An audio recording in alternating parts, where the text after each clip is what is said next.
From the moment they were children, Amani and were treated with equal love by their parents.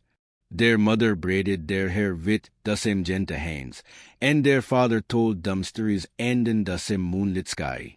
Yet, no matter how much they were given the same opportunities, the villagers saw Amani as the golden child. Amani was not only beautiful, with skin like smooth ebony and eyes that gleamed with warmth, but she carried herself with a grace that made people feel safe in her presence. She spoke with wisdom beyond her years, offering words of comfort and guidance. Elders admired her humility, and young girls dreamed of becoming like her. Whenever there was a festival, Amani was always chosen to lead the ceremonial dances, her movements flowing like water, mesmerizing all who watched. In contrast, felt invisible. Though she was beautiful in her own right, people rarely spoke of it.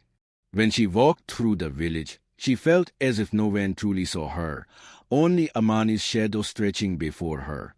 She tried to match her sister's kindness, but no matter what she did, Amani remained the favorite. At first, convinced herself that it was just bad luck. Maybe Amani was simply blessed with favor from the gods, and she was not. But as the years passed, that small ache of jealousy transformed into something deeper, something darker. It gnawed at her thoughts, whispering that she would always be, always overlooked. Their parents, oblivious to the storm brewing in heart, tried to show her equal love. They encouraged her, praised her talents, and assured her that she was just as special, but refused to believe them. Every smile Amani received felt like a wound to pride. Every compliment directed at Amani was a reminder of her own supposed shortcomings. And every time Amani succeeded, saw it as her own failure. It was not enough for Amani to shine, wanted her light to dim. At night, while Amani slept peacefully, lay awake seething. She imagined a life without her sister, where she could finally step forward without a shadow looming over her. Hatred, once a flickering ember, now burned fiercely in her soul. She knew she could not simply wish Amani away. No, she needed a plan, when that would ensure she was rid of her sister forever. At first, the thought terrified her. The idea of harming her own blood sent a shiver down her spine. But jealousy is a dangerous beast when that feeds on insecurity and grows stronger with every bitter thought. Slowly, her fear melted away, replaced with cold determination.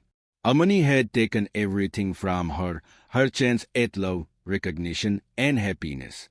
It was time to take something back. Did not yet know how she would do it, but one thing was certain. By the time she was done, Amani's name would no longer be spoken in admiration.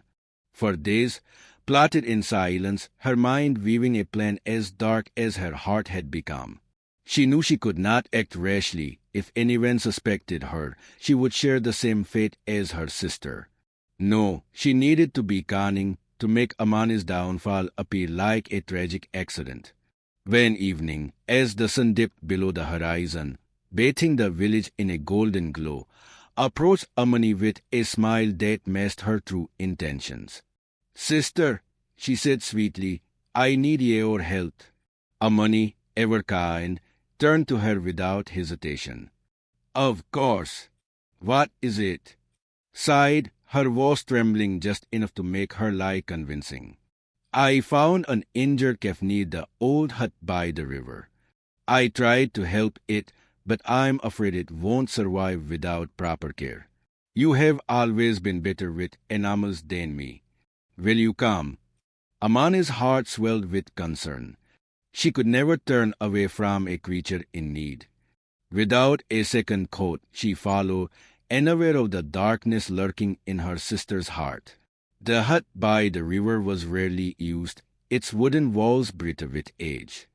Had chosen it carefully, isolated enough that no one would come rushing at the first sign of trouble. As they arrived, The wind whispered through the trees, as if nature itself sensed the betrayal about to unfold. Amani stepped inside first, searching the dimly lit space for the injured calf. "Where is it?"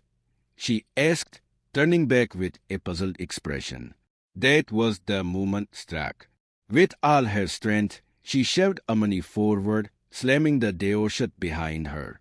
Before Amani could react, the sound of wood scraping against wood echoed in the silence, was barricading the door. Amani rushed toward it, panic rising in her chest. "What are you doing?" But her sister did not answer. Instead, through the cracks in the wooden walls, Amani saw a flicker of orange, then another. Her breath caught in her throat. "No," she whispered. Stood outside, flint and dried leaves in hand, feeding the tiny flames until they roared to life. Smoke curled through the air, slithering through the cracks of the hut, wrapping around Amani like a tightening noose. Amani pounded against the door. "Please, whatever I have done to hurt you, I am sorry." Opened the door, but did not move. She stood motionless, watching the fire grow, her face a mask of cold detachment. She had spent years living in Amani's shadow. Tonight, she would finally step into the light. Inside, Amani coughed violently as the thick smoke filled her lungs. Heat glowed at her skin, and the wooden beams above began to creak ominously. Fear threatened to consume her, but even in her final moments, she did not curse her sister. Instead, she whispered a prayer. Amani's screams split the night, piercing through the village like a wounded bird's cry. The villagers, startled by the sound and the sight of smoke rising from the trees, rushed toward the burning hut, remained frozen in place as they arrived, feigning horror. "The hut," someone shouted. "There is someone inside." But it was too late. The flames had swallowed the hut whole, leaving nothing but charred remains. The walls collapsed into embers, and silence fell over the village like a funeral shroud. Tears streamed down the villagers' faces as they stared at the smoldering ruins. Amani, a woman, wept, clutching her chest. She was inside. Mourning filled the air like a heavy fog. The village chief, his face silken with grief, whispered, "We have lost a pure soul tonight." Lowered her head, forcing tears together in her eyes. "It was an accident," she murmured, her voice shaking just enough to be believable. I was with her when the fire started, but it spread too quickly. I tried to help." No one questioned her. Who would suspect a sister of such evil? The village wept for Amani, unaware that the true crime stood among them, disguised in sorrow. But fate is not so easily deceived. Believed she had won. She did not yet know that the truth, like embers buried beneath ash, would one day rise again. The village fell into mourning, a sorrow so deep that it seemed to sit into the very soul. Amani had been the heart of the community, her kindness touching every life she encountered. Now she was gone, and with her, the warmth that once radiated through the village dimmed into a cold emptiness. On the morning after the fire, a thick silence hung in the air. The marketplace, filled with laughter and chatter, now felt like a ghost town.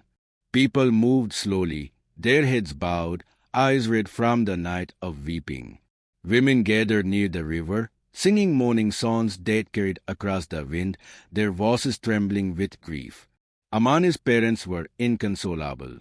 Her mother, who had once spent evenings braiding Amani's hair and telling her stories, now sat motionless in the family hut, staring at the ground. Tears had long since dried on her face, replaced by a hollow expression of loss. Her father, once a proud and strong man, seemed to shrink under the weight of his sorrow. He stood at the edge of the burned remains of the hut, staring at the blackened wood as though he could will his daughter to rise from the ashes. "I should have protected her," he whispered, his voice breaking. She was my child. Villagers approached him with heavy hearts, offering condolences, but no words could mend what had been shattered. Draped in mourning cloth, played her part well. She wept when others wept, clung to her mother when grief threatened to consume her, and let out quiet sobs when Amani's name was spoken. She walked through the village with downcast eyes, her every movement an imitation of a grieving sister. And yet, beneath it all, she felt something different, something intoxicating. For the first time in her life, she was no longer in Amani's shadow.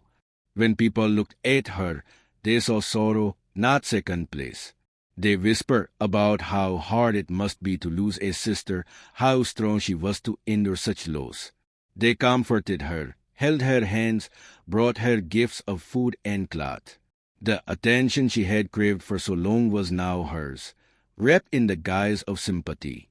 But victory came with a price. At night, when the village was quiet and darkness stretched across the land, guilt crept into her heart like a poison. She could not escape the images in her mind, the orange flames, Amani's desperate cries, the moment the screaming stopped. In the silence of the night, the echoes of her sister's final movements ran louder than ever. She began waking up in cold sweats, her chest tight with fear. In her dreams, Amani stood before her, enticed by fire, her eyes filled with sorrow. Why? The vision would whisper, would reach out, but the image of her sister would always fade, leaving behind only the weight of what she had done. During the day, the guilt was easier to silence. She told herself that she had done what she needed to do, that Amani had taken everything from her, and now she had finally claimed what was rightfully hers. But at night, when there was no one left to fool, she knew the truth. She had murdered her own sister. And the worst part, no one suspected a thing. The days turned into weeks, and the village continued to grieve. Amani's absence left a hole that could not be filled, and no matter how much tried to bask in her newfound place in the village, it did not feel as sweet as she had imagined. Then, strange things began to happen. At first, they were small, a gust of wind that blew through the village carrying Amani's name, the sound of laughter that seemed to come from nowhere. Villagers began speaking in hushed tones, claiming that Amani's spirit was restless, that she had not found peace. Scoffed at their fears, but deep inside her heart pounded with unease. One evening, as the sun dipped below the horizon, a group of elders gathered near the village fire, speaking in urgent voices, lingered nearby, pretending to tend to the flames as she listened. The ancestors have sent a sign, one of them said, his voice low. Amani's spirit lingers. She was too pure to suffer such a fate, another elder murmured. Perhaps the fire was not as it seemed. Breath caught in her throat. Could they know? No, she told herself. They had no proof, no reason to suspect her. And yet, the unease in the village grew. People spoke of shadows moving where there should be none. A child claimed to have seen Amani standing near the river at dusk, her reflection visible in the water, though no one stood on the shore. Felt the walls closing in. Each passing day, her victory turned bitter. The guilt that gnawed at her soul now threatened to consume her whole. And though she would not admit it, not yet, deep in her heart, she feared the truth. Amani's story was not over. Not yet. Deep in the heart of the forest, beneath the towering baobab trees, an old woman sat by the fire, grinding herbs into a fine powder. Her hut was small but sturdy, hidden away from the eyes of the world. She lived in solitude, speaking only to the spirits of the land and the animals that roamed freely. That night, as she gathered water from the river, she heard a faint, broken sound, the whisper of a life clinging to the edge of existence. Following the voice of fate, she moved through the dense undergrowth until she found her. Amani, Barely alive, her body was covered in burns, her skin now marred by the cruelty of fire. The girl's breasts were shallow, her spirit flickering like a dying flame. The old woman knelt beside her, pressing a hand against her forehead. "You have suffered," she murmured, "but your time is not yet over." Carefully, she lifted Amani into her arms and carried her back to the safety of her home. For weeks, Amani drifted between darkness and light. Fever consumed her, and in her restless dreams, she saw the flames again, felt the suffocating heat, heard the crackling of wood as it turned to ash. She saw a face emotionless and cold as she sealed her fate. But fate, it seemed, had other plans. And in the old woman's care, Amani slowly healed. Her burns, though deep, were soothed by medicinal herbs and salves made from the bark of sacred trees. The pain was unbearable at times, but she endured, her spirit refusing to break. "Why did you save me?" she asked one day, her voice weak but steady. The old woman, who had never revealed her name, only smiled. "Because the world was not meant to lose you yet." Amani did not understand at first. She had lost everything, her home, her family, the love of her people. What was left for her in a world that had cast her away? But the old woman was wise. Day after day, as Amani regained her strength, the woman taught her about healing, not just of the body, but of the heart. She spoke of patience, of how wounds take time to close. She spoke of forgiveness, of how hatred is a chain that binds the soul. And she spoke of destiny. "Your path is not finished," she told Amani. "You were meant to suffer, but not to be lost. There is a truth that must be revealed, and only you can bring it to light." Amani listened, and slowly the bitterness in her heart began to fade. She no longer longed for vengeance, but she did long for the truth. When she finally looked at her reflection in the river, she barely recognized herself. The fire had left its mark, scars now traced across her skin, a reminder of what she had endured. But her eyes remained the same, full of light, full of purpose. She had been given a second chance, and she would not waste it. "I must go back," she said one evening as the sun dipped behind the trees. The old woman nodded as though she had been expecting this all along. "Then go," she said. "But remember what I have taught you. Let the truth guide you, not anger, not hatred." Amani took a deep breath, feeling the cool night air fill her lungs. She was no longer the girl who had been betrayed and left to die. She was something more. And as she stepped onto the path that led back to her village, she knew that her story was far from over. The truth was coming. And with it, the village would weep. A hush fell over the village as Amani stepped onto familiar ground. The sun hung low in the sky, casting long shadows over the gathered people. Women carrying baskets of fruit stopped in their tracks, their eyes wide with disbelief. Children who once ran to her with laughter clung to their mothers in shock. The elders, seated beneath the great baobab tree, stared in stunned silence. Amani had returned. Whispers rippled through the crowd like wind over dry grass. Some gasped in fear, thinking they were seeing a spirit. Others clutched their chests, unable to believe their eyes. At the heart of the village stood frozen. Her face, when so confident in her deception, drained of all color. She took a step back as if hoping to disappear into the crowd, but there was no escape.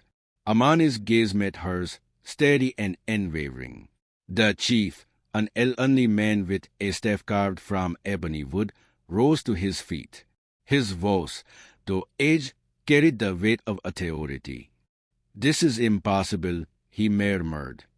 "We buried your ashes. How are you here, child?" Amani took a deep breath, feeling the weight of the moment press upon her shoulders. Then, with a voice steady and filled with quiet power, she spoke. I did not die that night, she said. I was betrayed, burned alive, left for dead. But fate spared me, and the spirits guided me back. I have come to speak the truth. Guests echoed through the village. Is turned her, who stood trembling. Beads of sweat dotted her forehead. Who did this? Van Elden asked. Amani did not hesitate. She raised a hand, pointing directly at her sister. The name cut through the air like a blade. All eyes fell on. The weight of their gazes crushed her, her breath calming in short gasps. She shook her head violently, her lips parting in protest. She's lying. She wants revenge. But her voice faltered. Amani stood before them, scarred but unbroken. No one could deny the truth in her eyes. Knees buckled. She fell to the ground, her hands gripping the dirt as sobs wrecked her body. I didn't mean. I thought. Her voice cracked, guilt and terror warring within her. The chief's voice was cold. Speak the truth. Tears streamed down face. She could no longer hide. I did it, she whispered. Then I locked her inside. I set the fire. Cries of horror filled the village. Women covered their mouths. Elders shook their heads in grief, and children clung to their parents, frightened by the raw emotion unfolding before them. Amani's mother let out a wail, collapsing into the arms of her husband. Their grief was unbearable. The realization that when daughter had tried to murder the other shattered them. Why? Their mother sobbed. Why would you do this? Voice was small, lost. I was jealous. She was loved by everyone. I thought if she were gone, I would finally be seen. Amani stared at her sister, pain deep in her heart. You were always seen, she said softly. You just refused to believe it. The village wept. The betrayal was too great. The injustice too cruel. And now the judgment would come. The village elders sat in a solemn circle beneath the great baobab tree, their expressions grave. The weight of the moment pressed upon them like the midday sun. Before them knelt, her face streaked with tears, her body trembling with the weight of her guilt. The people of the village stood in a tight circle, murmuring in hushed tones, their eyes flicking between Amani and her sister. The chief struck the ground once with his staff, silencing the whispers. We have heard the truth, he said, his voice steady but heavy with sorrow. One sister betrayed the other. A sacred bond was broken, and a great crime was committed. Now we must decide what justice demands. An elder, an old woman with eyes clouded by age but short with wisdom, spoke first. This is no small matter, she said. Has not only wronged Amani, but she has brought shame upon our village. Betrayal of blood is a deep wound, when that cannot be ignored. A murmur of agreement spread through the crowd. She should be exiled, another elder said firmly. She cast her own sister into the fire. Let her walk into the wilderness and face what Amani once did. Let out a short gasp, her hands clutching the earth as if it could keep her from being cast away. Another elder shook his head. Exile will not teach her the depth of her crime. Let her stay and bear the burden of what she has done. Let her spend her days serving those she wronged. Debate erupted among the elders, some arguing for punishment, others calling for a chance at redemption. Then the chief turned to Amani. You are the one who suffered most. You have the right to speak. What do you say, Amani? A hush fell over the village. All eyes turned to her. Amani, scarred but strong, stepped forward. She gazed at her sister, who could not meet her eyes. Amani's heart ached not with hatred, but with sorrow. She had known suffering, but she had also known kindness. The old woman in the forest had saved her not just with medicine, but with wisdom. Revenge, she had learned, would never heal the wounds of the past. "I cannot forget what did," Amani said, her voice clear and unwavering. "And I will carry these scars forever. But I will not let hatred take root in my heart. I choose to forgive her." Guests rippled through the crowd. Even the elders looked at her with wide eyes. "But forgiveness is not freedom," she continued. "She must atone. She must spend her days serving those in need. The old, the sick, the hungry. Let her hands be used to heal, not harm. Only then can she understand the pain she has caused." The chief nodded solemnly. "A wise decision," he said. "You will remain in this village. You will live among the people, serving them humbly until your actions prove that you are worthy of their trust again." Sobbed, bowing her head low to the ground. "Thank you," she whispered, though the weight of her shame was still heavy. The village murmured in agreement. They had seen the true difference between the sisters, when filled with love, the other with regret. Amani had risen from the ashes stronger than before, and, burdened by the weight of her actions, had a long road ahead to redemption. The village air was thick with silence as the elders' judgment settled over the gathered people. Remained kneeling on the ground, her face streaked with tears, her heart pounding with fear and shame. Exile or service. These were her only options. For a long moment she did not speak. The weight of her actions crushed her, and the thought of wandering into the wilderness alone, facing the same fate she had condemned Amani to, filled her with dread. But even more than that, she feared being forever cast away from the only home she had ever known. "I will stay," she finally whispered, her voice shaking. "I will serve the village." The elders nodded solemnly. The chief struck his staff against the ground. Then so it shall be. Her punishment was clear, was to dedicate her life to service. She would wake before dawn and be the last to sleep, spending her days helping the sick, feeding the hungry, and tending to the elderly. It was a life of toil, when that would demand humility, patience, and sacrifice. At first, the villagers were cold toward her. Some refused to meet her eyes, others whispered behind her back, calling her the jealous one, the betrayer. The children, once her playmates, now ran from her. Her own parents barely looked at her, their faces still weighed down with sorrow and disappointment. Yet, did not complain. Every morning, she carried heavy baskets of food to the elders, sweeping the village paths and mending torn clothing for those in need. She visited the sick, bringing herbs and fresh water, tending to wounds with careful hands. She fetched water from the river, her arms aching from the heavy pots, yet she never rested until her tasks were done. The work was exhausting, but did not resist it. She no longer allowed anger to guide her. Slowly, she began to listen to the struggles of the villagers, to the quiet wisdom of the elders, to the voices she had ignored for so long. As weeks passed, a change began to take root in her heart. She no longer saw Amani as her enemy, but as a reflection of what she could have been if only she had let love guide her instead of envy. She thought of how Amani had forgiven her, despite everything, and the weight of that mercy made her weep at night. One evening, as she carried medicine to an ailing elder, the old woman took hand in her frail grip. "A soul can heal, just as a body does," she murmured. "But scars remain as reminders of what was lost." Swallowed hard, nodding. She understood. Months turned into years, and the village, though slow to forget, began to soften toward her.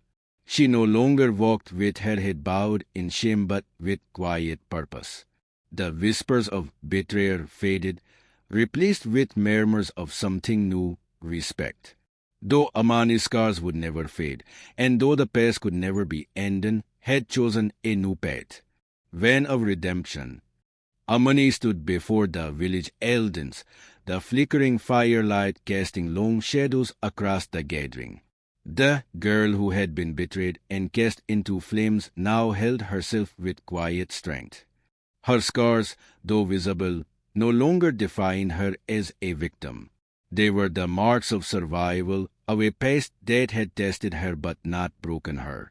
The chief rose from his seat, his eyes filled with pride and respect. Amani, your journey has been one of pain and perseverance. You have shown us the true meaning of strength, not in revenge, but in forgiveness. Today, we offer you a place among the elders. Guests of surprise rippled through the crowd. Traditionally, elders were chosen from the oldest and wisest of the village, those with decades of experience.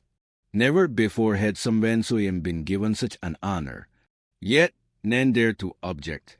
They had all seen how Amani carried herself, how she counseled those in need, how she bore her past not as a burden but as a lesson. Amani bowed her head. I accept this honor not for myself, but for all who have ever been cast aside. Let my scars remind us that no trial is too great, and no betrayal is the end of a story. The village erupted in cheers, clapping their hands and chanting her name. With her new role, Amani dedicated herself to guiding the people. She taught the children the importance of kindness and patience, warning them against the dangers of envy. She counseled the young women of the village, sharing her story so that they might learn from her experiences. When disputes arose, she was called upon to offer wisdom. Her words were never harsh, yet they carried weight.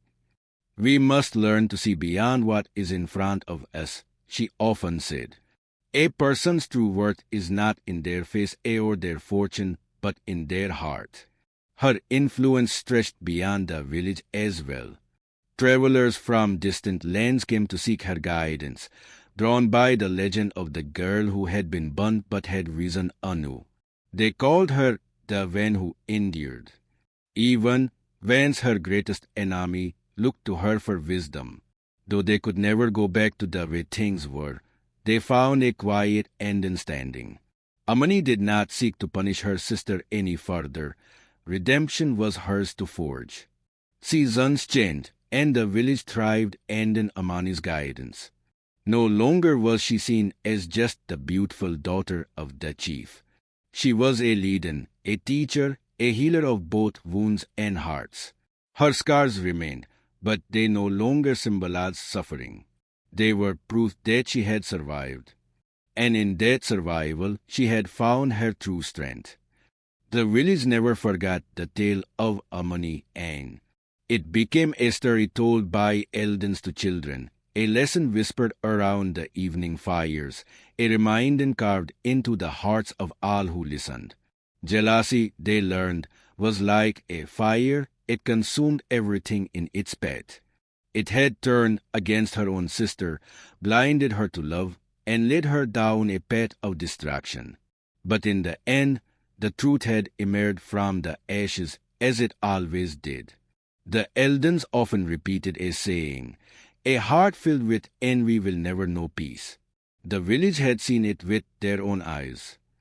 Once consumed by hatred, had lost everything, her honor, her standing, and the trust of those she loved. Only when she let go of jealousy and embraced humility did she begin to find her way again. But more powerful than the lesson of jealousy was the lesson of kindness. Amani's heart had been tested in the cruelest way, yet she had chosen not to let bitterness take root. She had returned, not seeking revenge, but truth. She had forgiven, not because deserved it, but because she refused to let hatred control her. The people spoke of her wisdom, how she rose above pain and became a guiding light for others. Her scars, instead of being a mark of tragedy, became a symbol of resilience. Children trod the ground where she had once stood, hoping to inherit even a fraction of her strength. The story of the two sisters was told again and again, not just as a warning, but as an inspiration. It taught that true beauty was not found in a person's face, but in their soul. That no matter how deep the betrayal, forgiveness had the power to heal. The tale spread beyond the village, carried by travelers who had witnessed Amani's rise.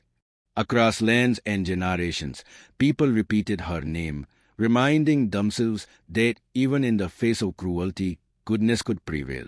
And so, whenever envy threatened to take root in a person's heart, they would hear the whispers of the past. Remember Amani. Remember what jealousy caused. Choose love instead. For as long as stories were told, the lesson remained.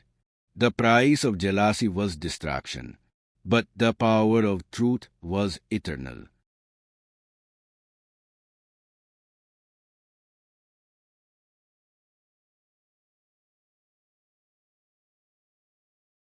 In the heart of a flourishing African village, where the sun bathed the earth in golden hues and the scent of fresh rain lingered in the air, lived two sisters, Amani and.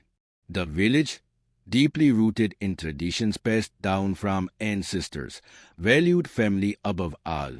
Elders gathered beneath the great baobab tree to share wisdom. Children played in the open fields, and the rhythm of the drums echoed through the night, telling stories of love, courage, and destiny. Amani, the eldest of the two, was as gentle as the morning breeze.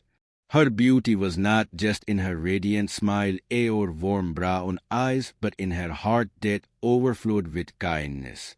She helped the elderly carry heavy baskets from the fields, tended to the sick without complaint, and sent to the children her voice a melody of comfort. The villagers adored her, often praising her selflessness and pure spirit. But where light shone brightly, shadows sometimes lurked. The younger sister harbored resentment toward Amani. She had always lived in her sister's shadow, watching as people gravitated toward Amani, showering her with affection and admiration. Was not unkind by nature, but jealousy had taken root in her heart like an invasive weed. Each smile Amani received felt like a dagger to her soul, each word of praise a reminder of what she lacked.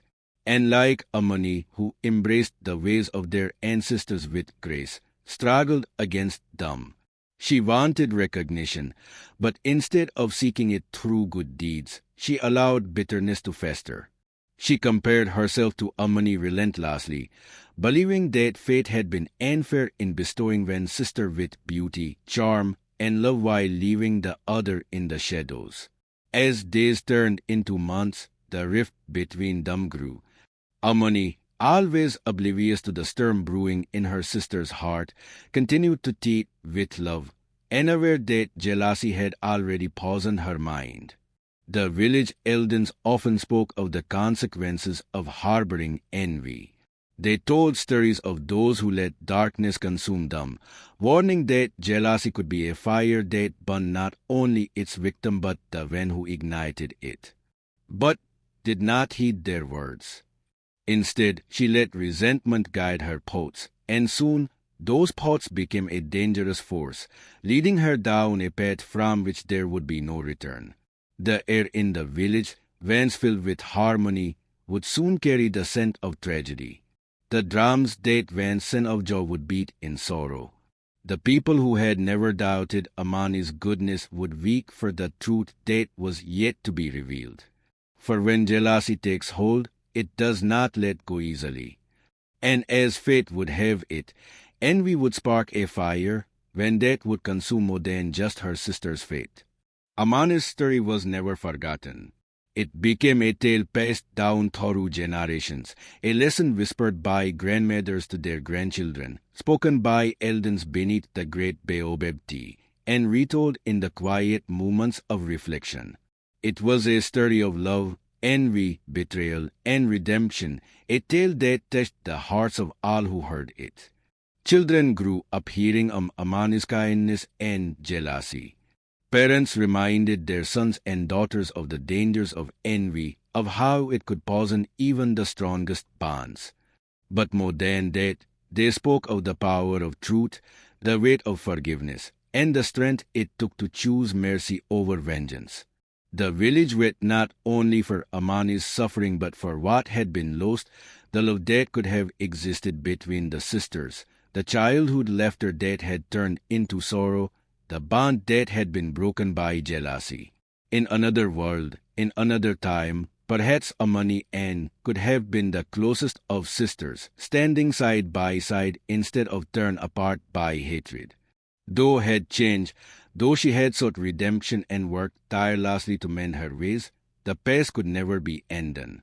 The scars of her betrayal remained not only on Amani's skin but in the hearts of those who had witnessed her cruelty. She had chosen the path of darkness, and though she had turned back, the village would always remember the price she had paid. But Amani was different. She had every reason to hate, yet she chose love. She had every right to seek revenge, yet she chose justice. She had suffered greatly, but she refused to let pain define her. And for that, she became more than just a survivor. She became a symbol of wisdom, of resilience, of a heart that could not be broken. As time passed, Amani's name became legend. Her story traveled far beyond the village, carried by travelers and storytellers who spread her tale across the land. People spoke of the girl who had been burned by envy but rose stronger than ever. They told of the sister who had lost her way and of the village that had learned, too late, the cost of turning a blind eye to jealousy. And so the tale endured. Whenever jealousy crept into a person's heart, they would hear the whispers of Amani's story, reminding them of the pain it could bring. Whenever someone faced betrayal, they would think of her strength, her forgiveness, her ability to rise above the darkness. And whenever two sisters stood together, laughing beneath the open sky, the villagers would look upon them and remember what had been lost, what had been learned, and what had been saved. For as long as stories were told, the tale of Amani and would live on.